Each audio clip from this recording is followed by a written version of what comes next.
Gilles William, bonjour, merci de nous recevoir aujourd'hui. On se parle aujourd'hui juste après l'annonce de cette terrible attaque dans une école d'Arras ce matin où un professeur a été assassiné, égorgé dans un lycée. La France est sous le choc. Emmanuel Macron a décidé de se rendre à Arras. Quel est votre sentiment là, comme ça, à vif? À vif, je suis même plus dans les métudes. Pardon de vous le dire. D'abord, je suis dans le cadre déjà d'une semaine d'immense tristesse. Il faut comprendre dans quel état d'esprit vous me trouvez. L'immense tristesse de ce qu'a fait le Hamas contre les populations israéliennes. Et alors que même que nous sommes en situation de guerre, toute ma vie, je porterai le deuil de ça maintenant. Le regard que je porterai, on en parlera peut-être tout à l'heure si vous voulez, mais je suis déjà puisque vous me demandez mon sentiment. Vous êtes déjà conditionné par cette semaine. Il se trouve que j'ai écrit un article dans le Figaro de lundi dernier, donc il y a moins d'une semaine, qui a été critiqué par Libération, ce qui ne m'a pas privé du sommeil, pour autant que je dorme bien en ce moment, et où je l'écrivais en toutes lettres que le sort des petits blancs en France n'est pas extrêmement différent à terme du sort des Israéliens, parce que je considère qu'en réalité, derrière le problème d'antisémitisme, de tout ce que vous voulez, profondément, il y a une haine de l'Occident. Je le ressens comme ça. Je l'écris, je n'ai pas attendu tout cela pour l'écrire. Et donc, on m'apprend qu'un Tchétchène fiché S a égorgé presque au moment de la commémoration des 3 ans de l'assassinat de Samuel Paty un professeur à Arras. Ça me plonge à la fois dans la tristesse, mais certainement pas dans la surprise. Je suis pas dans la surprise. Clairement, on savait que d'ailleurs, je ne sais pas s'il y a c'était censé être la journée de la colère aujourd'hui en plus. Ouais. Donc, pardon de vous le dire, je n'ai pas été surpris. Alors, ce Tchétchène avait été l'objet d'une OQTF. Alors, il était en situation irrégulière, il était fiché S. Non, mais il était fiché S, il était censé être surveillé. Regardez la responsabilité de je ne sais pas qui, mais en 2014, on apprend qu'en 2014, sa famille faisait l'objet d'une expulsion puisqu'elle était en situation irrégulière, et ce sont des organisations d'extrême gauche, style PCF, style CIMAD, qui ont fait pression sur la préfecture avec succès en jouant du violon, pour que cette famille ne soit pas expulsée. Ça n'est pas solliciter quoi que ce soit de dire qu'il y a une responsabilité. Je ne sais pas qui est plus responsable. Ces associations d'extrême gauche, qui sont évidemment dans leur idéologie mortifère, ou la préfecture qui ne fait pas son travail. Pour autant que je ne suis pas obligé de choisir entre les responsables. Mais ça n'est pas solliciter les faits, de dire le lien pervers entre l'immigration irrégulière et ce qui vient d'arriver et ce qui arrive journellement aux Français de ce pays. Il faut accepter. C'est gentil de célébrer l'union comme l'a fait hier le président de la République, sans doute il n'est pas responsable de tout, le président de la République, il n'est pas responsable de l'immigration massive depuis 30 ans. C'est pas lui qui l'a. C'est pas lui, il a rien fait pour l'arrêter, mais c'est pas lui le responsable. Mais ce que je veux dire, s'unir avec qui? Il faut qu'on s'unisse avec une partie de la population qui vit en France. Une partie, et croyez-moi, je suis loin de viser tous les musulmans. Il y a plein de musulmans qui, en cette semaine triste, m'envoient leurs mots de compassion, mais il y a quand même, et personne ne peut dire que quand Macron est obligé d'expliquer hier, d'appeler à l'union, et que dire qu'il y a des risques pour les Juifs en France et pour les autres, etc., c'est qu'il constate sa détresse. Eh bien, je suis désolé d'avoir à vous dire que si nous n'avions pas une immigration aussi massive, nous n'en serions pas là. Et ne pas le dire, c'est rajouter encore au drame. Je le crierai, ça fait 30 ans que je le crie, ça tombe bien. Voilà. Alors je vais revenir sur la journée de la colère. L'un des chefs historiques, un des fondateurs de Hamas, Khaled Meshal, que vous connaissez bien, j'imagine. Oui. Je ne le connais pas personnellement. Non, pas personnellement, ça j'imagine aussi. Ouais. Mais en tout cas, qui habite d'ailleurs à Doha, avec Ismaël Haniyeh, le chef actuel du Hamas, a décrété justement ce jour de la colère, appelant les musulmans à renouveler, à perpétrer des actes. Vous pensez que l'action de ce Tchétchène est... Ah, j'en sais rien. Je n'en sais rien. Je sais. J'ai commencé par vous dire que aujourd'hui était une journée redoutée dans le monde entier à cause du jour de la colère. Est-ce que ce Tchétchène fiché S a suivi cette injonction, ou est-ce que de toute manière il serait passé à l'acte? Je suis incapable de vous le dire, il est trop tôt pour le dire, il va s'exprimer, j'en sais rien moi. Mais en tous les cas, on ne peut pas exclure, et une chose est certaine, puisque vous m'avez posé la question, j'étais d'autant moins dans la surprise que je savais que nous savions que c'était une journée dangereuse pour tous. Je reviens sur les Tchétchènes et ensuite on passera tragiquement sur l'actualité d'Israël. Dans le cadre de l'assassinat de Samuel Paty, dont vous venez de parler, il y avait aussi un fameux comité de soutien, Cher Yassine, du nom du fondateur du Hamas, avec un personnage qui est actuellement en prison, qui n'a pas été jugé, M. Sifrioui. Donc vous croyez tous ces groupes internationalement, comme Netanyahou l'a dit, le Daesh c'est le Hamas c'est Daesh. Qu'est-ce que vous en pensez? Je n'en sais rien du tout. Je ne connais pas du tout leur implication pratique, si j'ose dire, sur le terrain. Mais il y a une chose dont je suis certain, c'est qu'aujourd'hui, il y a évidemment une internationale islamiste extrêmement puissante, extrêmement radicale, extrêmement meurtrière, mais qui d'une certaine manière a pignon sur rue médiatique. Il faut l'entendre cela. Celui qui vous parle, de manière presque ridicule, enfantine, a envoyé peut-être 100 tweets cette dernière année ou sur 2 ans, qui au Monde, qui à France Inter, en leur disant arrêtez d'appeler le Hamas mouvement islamiste. Ils se refusaient, alors maintenant ils le disent un peu de temps en temps, pas toujours, hein, ils se refusaient obstinément à l'appeler mouvement terroriste. Ce mot leur arrachait la bouche pour parler poliment.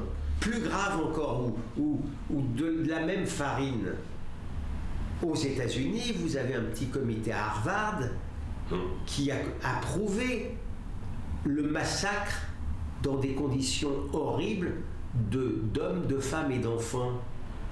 Parce que juifs, parce que, qu'on ne vienne pas dire, il y a Gérard Haro, l'ancien ambassadeur à Washington, qui tweet beaucoup. D'abord en Israël, et qui était ensuite, que j'ai connu, qui n'est pas un homme désagréable, et qui ensuite était à l'ONU. Léa Salamé lui pose la question, est-ce que c'est un pogrom? Il dit non, c'est pas un pogrom, parce que ils ont tué des Israéliens. Pardon, jamais le Hamas ne parle d'Israéliens. Non. Le Hamas, il parle des Yaouds. Le Hamas, il voit des Juifs, ça tombe bien, c'est dans sa charte de les tuer et de les virer. Donc, ce que je veux dire par là, c'est que, pardon, je reviens, y compris en France, vous avez un article remarquable de Caroline Beyer dans le Figaro d'aujourd'hui. Regardez ce qui se passe dans les universités et les écoles. C'est du NPA, c'est pareil, mais c'est du NPA. Ce sont des gens, vous en rendez compte, ils en sont à approuver des massacres de femmes et d'enfants. Ce que je veux dire, c'est le saut qualitatif dans l'ignominie est remarquable. Il fut un temps où l'État islamique n'avait tout de même pas bonne presse. On a fait un saut qualitatif là, extraordinairement remarquable et extraordinairement inquiétant. Ils n'ont pas peur d'approuver un massacre pur et simple antisémite, et peu importe qu'il soit antisémite ou pas, un massacre de femmes et d'enfants en France. Des écoliers français. Alors c'est bien gentil de la part du président Macron d'implorer l'unité. Pardon, je ne vais pas tendre la main à quelqu'un qui veut me la couper. Ça, c'est pas possible. Pensez qu'on ait cette phrase célèbre de Gérard Collomb qui, en quittant son ministère de l'Intérieur, il ne le disait pas avant, craignait qu'on ne vive côte à côte et que bientôt on soit face à face. Pensez qu'on y est, face à face? Écoutez, je pense que... Je ne sais pas, je l'ai dit déjà depuis pas mal de temps, je ne sais pas s'il est midi 5 ou midi moins 5, je ne sais pas. Je sais qu'il existe dans ce pays aujourd'hui, la plupart des Français ont ouvert les yeux. Il faut, non, je ne vais pas passer mon entretien à me taper la tête contre les murs. Il y a des choses, à toutes choses, malheur est bon. De la même manière que les Israéliens se sont unis au lendemain du massacre, depuis des années où l'immigration massive a pondu des œufs épouvantables, les Français, indépendamment du discours médiatique dont ils ont le décodeur, ils ont compris. Donc, ce que je veux dire, et les Français sont forts, on a une police qui résiste, si j'ose dire. Donc non, je ne suis pas dans un discours défaitiste. Ça fait tellement longtemps que je suis dans l'alarmisme que l'alarme n'est plus nécessaire. Je suis dans un discours de combat. J'en viens à Israël. Très sincèrement, cette attaque terroriste du Hamas, ça vous a surpris? Oui. Ah oui. Vous savez, on peut me reprocher beaucoup de choses, sauf le pessimisme. Mais dans mes pires cauchemars, je n'imaginais pas un seul instant que des terroristes ne faisant pas partie d'une armée puissent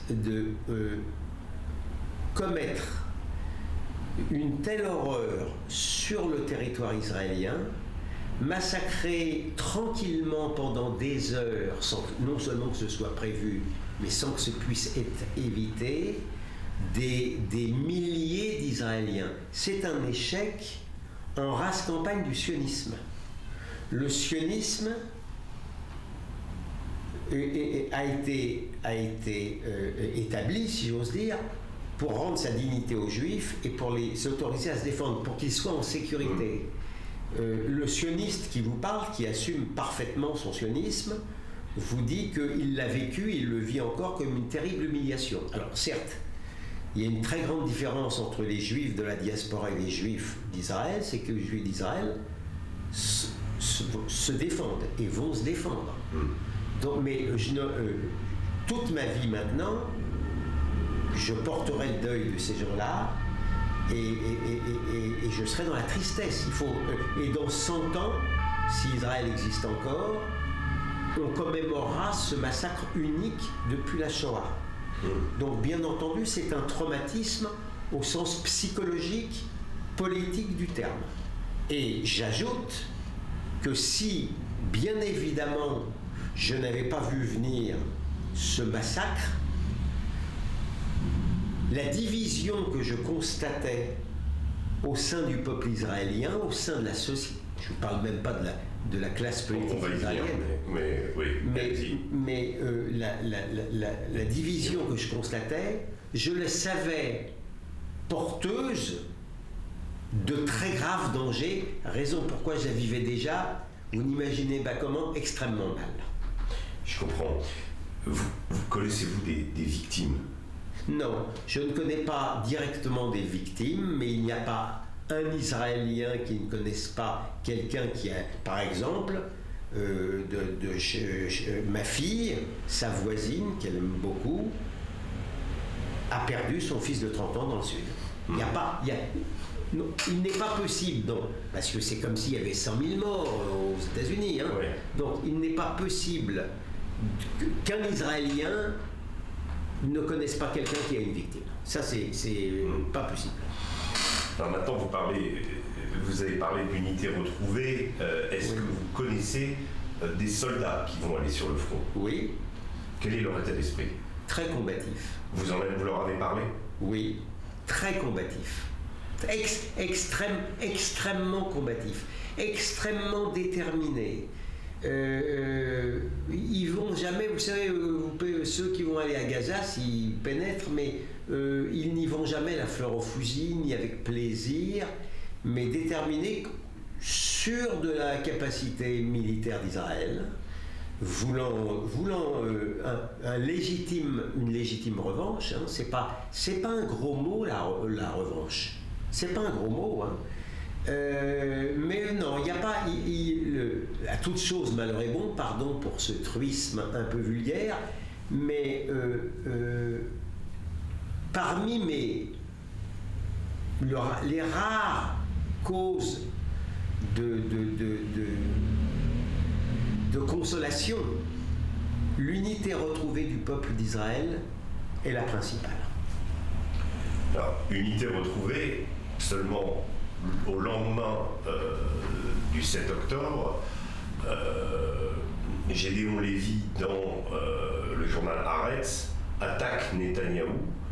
Les sondages qui sont sortis depuis montrent qu'il y a une défiance envers le Premier ministre encore, qu'on l'accuse d'ailleurs d'avoir du retard à l'intervention de l'armée à cause en partie de ses alliés extrémistes, on va dire.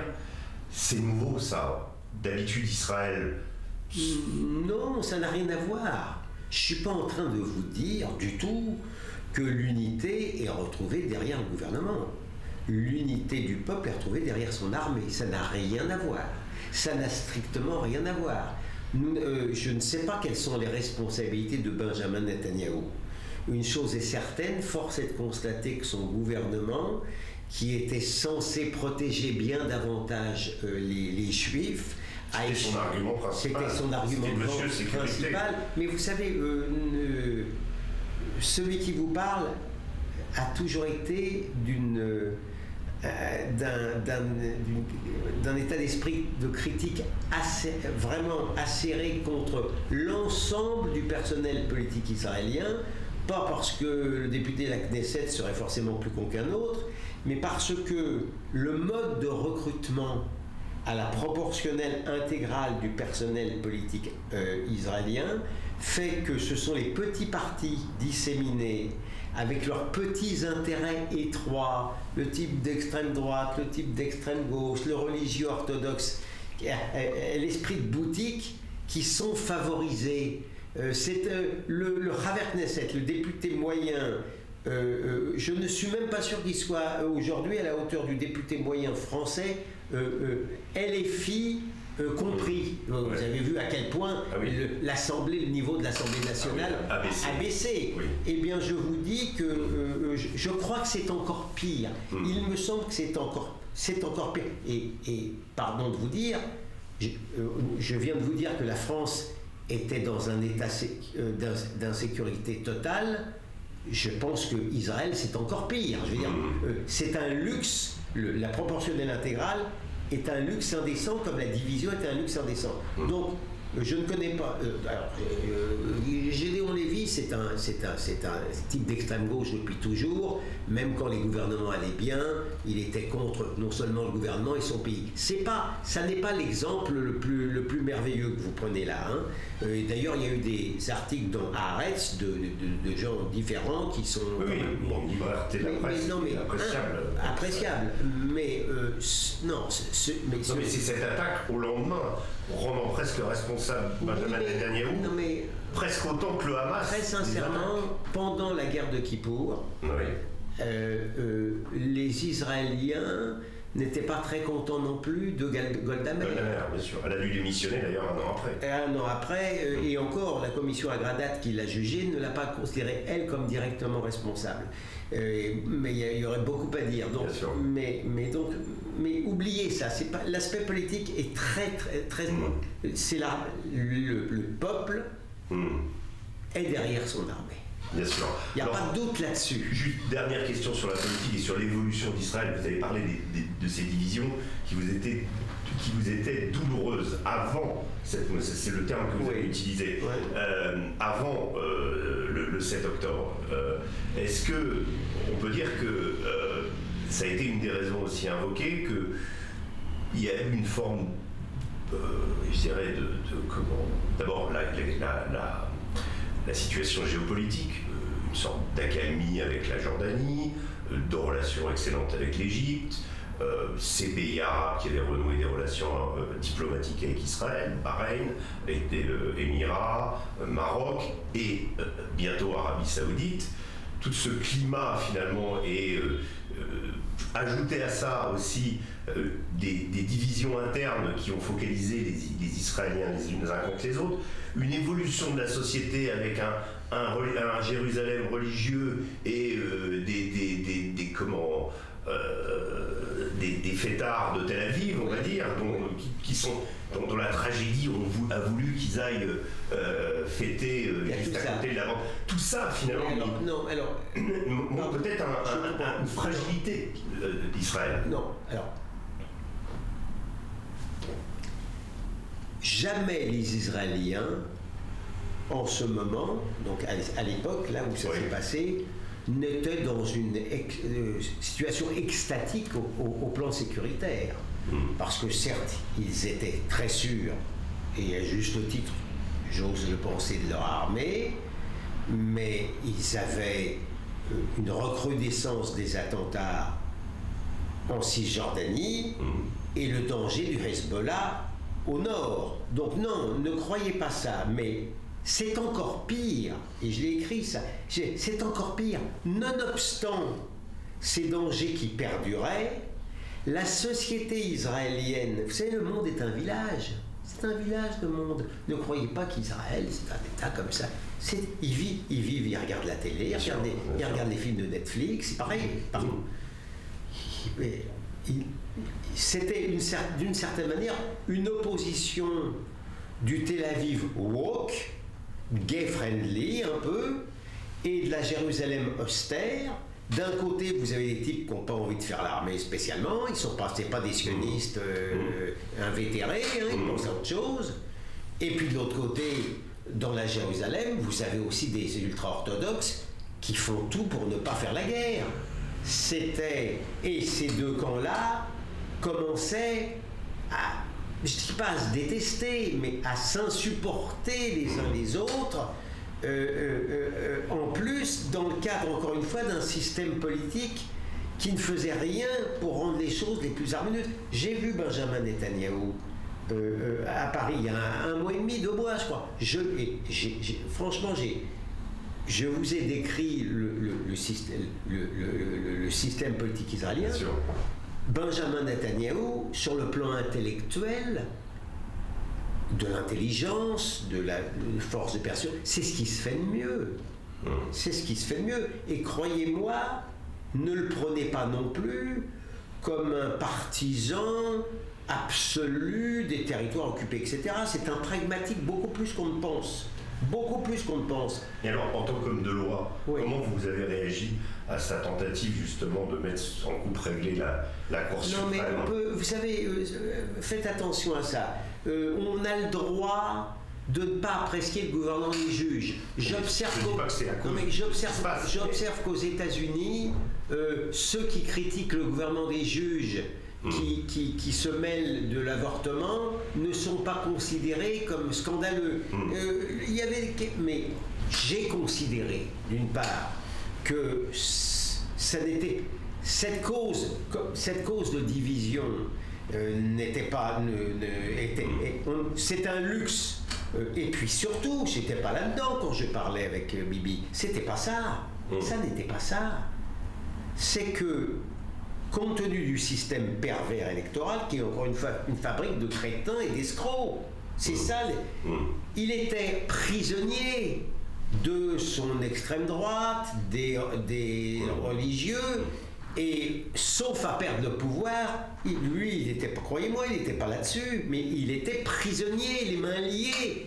Et je n'ai jamais vu un homme politique, je ne suis même pas en train de l'accabler lui, mais je n'ai jamais vu un homme politique renoncer lui-même au pouvoir. Ça n'existe pas. Ça n'existe pas. Ça n'existe pas. Churchill n'aurait pas renoncé au pouvoir, personne n'aurait renoncé. Joe Biden même. Joe Biden, personne, oublié. Donc je n'étais pas.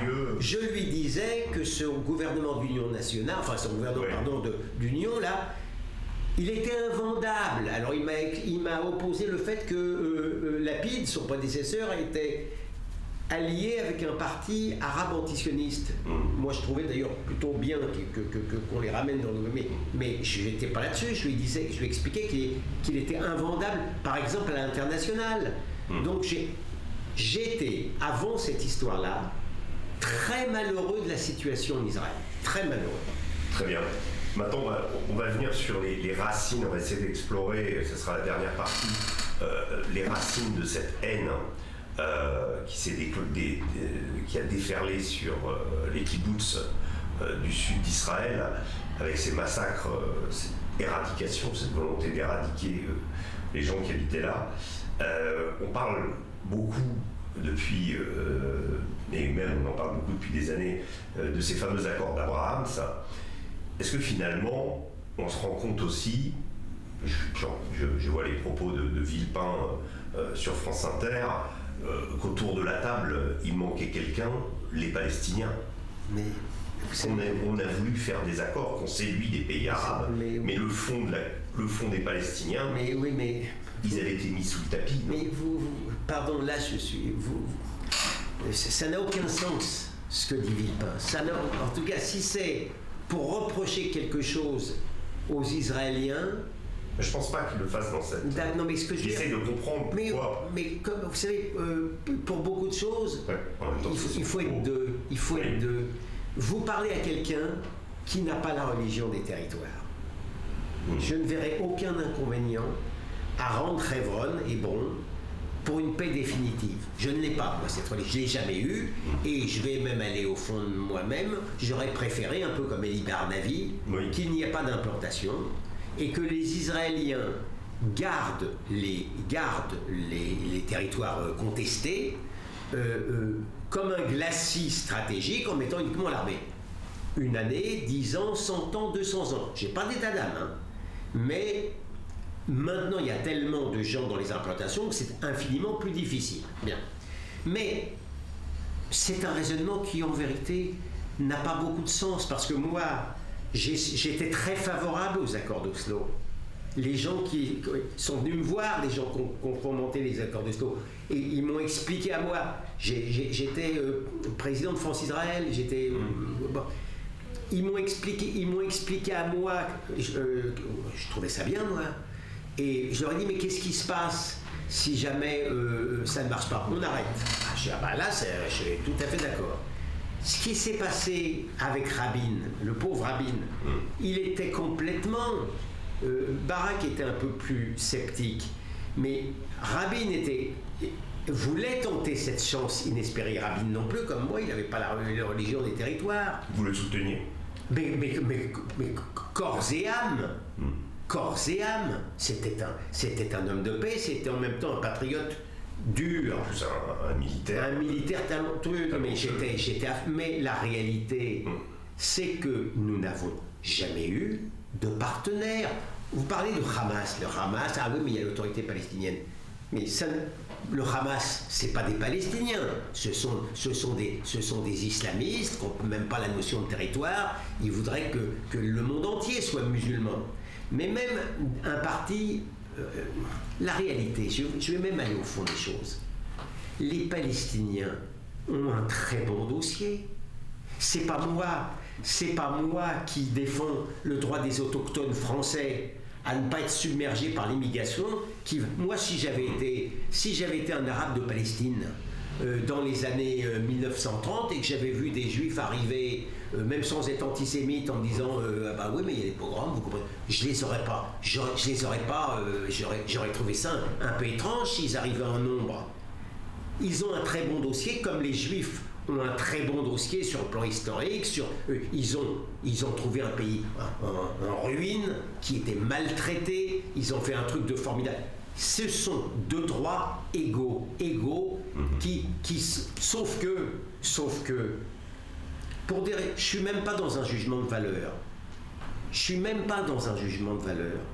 Mais la réalité, c'est que le nationalisme, ou plutôt l'islamo-nationalisme palestinien, a été perverti par sa folie, son irrédentisme total, son refus de tout échange, de tout accord territorial, sa fascination pour la mort et pour le terrorisme.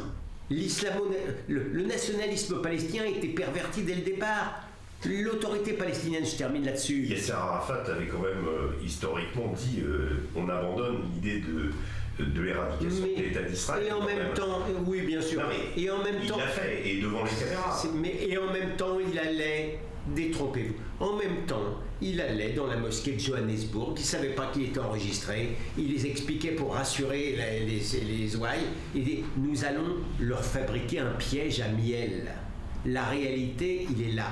Alors je ne sais, vous savez, l'être humain est compliqué, c'était peut-être plus compliqué, il avait peut-être pas envie non plus, parce que quand on lui a mis au dernier moment le truc à signer, mais il avait peut-être pas envie non plus de subir le sort de Sadat. Exactement. Bon, donc ce que je veux dire, c'est que mes états d'âme sur les implantations, etc., ils sont indifférents par rapport au fait que les Israéliens, qui à chaque fois ils ont proposé, Rabin, Peres, Olmert, n'ont jamais eu d'interlocuteur. C'est un drame, ces gens-là peut-être dire, bah voyez, de toute manière, bon, alors si les Juifs veulent signer un truc, on peut attendre un petit peu, puisqu'on n'est pas capable de les... Mais je ne connais pas beaucoup, il y en a très peu, il y a un professeur à Birzeit, dont le nom m'échappe, qui était vraiment pour un échange territorial. Mais la plupart des Palestiniens, sinon je ne parle pas des Arabes israéliens, mais la plupart des Arabes de Palestine considèrent que la Palestine, c'est un territoire du nord au sud, non seulement arabe, mais musulman. C'est tout. Donc, si vous voulez, vous pouvez toujours faire des reproches au personnel politique israélien, je suis le plus sévère, mais ça n'aurait rien changé. Le drame, il est là. Donc le Hamas représente les Palestiniens. Mais de toute manière, pardon, c'est bien gentil de dire les civils palestiniens, machin chouette, mais le Hamas a été porté au pouvoir quand même. Ils ont voté pour le Hamas dans les territoires. Regardez les élections de 2006. Regardez l'opinion palestinienne. Oui. Dans les territoires, on fête, quand il y a un civil de juifs de tués, ils font la fête. Quand il y a eu le massacre de Sabra et Shatila par les phalangistes libanais, vous avez 200 000, 300 000, je crois que c'est l'une des plus grandes manifestations d'Israël. Ils sont descendus dans la rue pour le regretter. Montrez-moi 3 Palestiniens qui protestent contre le massacre du Hamas. Montrez-moi une manifestation à Paris ça n'existe pas. Je vous dis pas que je vous ai dit que je reçois moi des lettres de musulmans, mais il n'y a pas un mouvement, pardon de vous le dire, la réalité est là. Le Hamas, personne ne m'arrachera de mon discours de dire que le Hamas c'est quelque chose qui ne représente le Hamas. Malheureusement, la mort dans l'âme, le Hamas qui représente la mort est assez représentatif d'une partie de l'opinion musulmane. Je ne dis pas toute l'opinion, mais la preuve, je vous ai parlé des écoles en France. Le lendemain d'un massacre, pas la veille, le lendemain d'un massacre épouvantable. La réalité horrible, terrible. Et vous avez même des partis politiques français qui, par complaisance, qui par idéologie, qui par folie, qui par... Électoralisme. Pas seulement. Bien sûr qu'il y a un électoralisme là-dedans, mais pas seulement. Il n'y a pas que ça. Il y a dans leur idéologie de détestation, je termine comme j'ai commencé peut-être, de détestation de l'être occidental, le fait que dans l'inconscient au moins, dans leur inconscient au moins, quelqu'un qui fait du mal à un occidental ne peut pas être tout à fait mauvais, donc je ne le dénonce pas. Oumar a violé une jeune fille à Cherbourg, on ne le dénonce pas. La réalité, au niveau de l'inconscient occidental d'extrême gauche pervertie, est à ce niveau-là, que ça se passe à Cherbourg, que ça se passe à Kfar Aza. Très bien. Merci Gilles William. Merci beaucoup.